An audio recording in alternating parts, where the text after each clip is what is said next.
Hello mga friend! Welcome back po sa ating munting channel. Ito po muli si Ate Lek. Good morning po, magandang umaga po.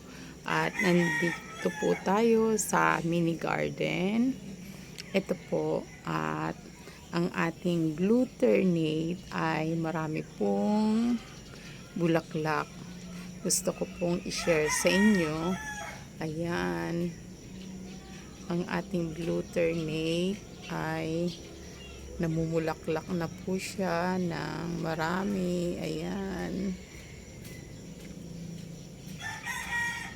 Ang ganda po nilang tingnan mga friend, diba? Pagka maraming bulaklak talaga ang ating mga tanim.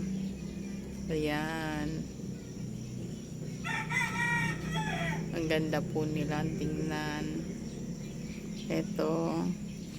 Ano na po siya, malago na po ang ating blue ternate po dito sa ating mini garden. At ayan po, talagang gumagapang po talaga siya. Ayan po ang blue ternate. Ito. Ayan po. At ito, meron pa po siyang ano po, yung bulaklak. Parang pinaka ano pa, mura pa po siya, pero ito po ay yan, bukang-bukan po siya. Maaga pa po dito, kaya pasensya na po kayo at maririnig nyo pong nagsisipag tilaok po ang mga manok. Ibig sabihin po, umaga na po. Ayan, marami pong bunga ay bulaklak po ang ating blue ternate. Nakakatuwa po siya, diba? Tingnan. Pwede po siyang yung iba po, ang ginagawa po nilang tea. At yung ako naman po ay, diba, ginawa ko po siya, ay hinalo ko po siya sa kanin. Naging blue po ang ating kanin. Ito po mga friend, ayan, maganda po yung bulaklak niya dito. Ayan.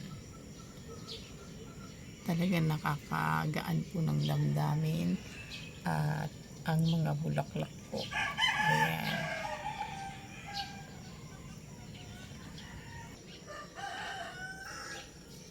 Ayan po ang kabuuan po ng ating blue ternate. Ayan. Kayo po ba mga friend ay may tanim din po bang blue ternate?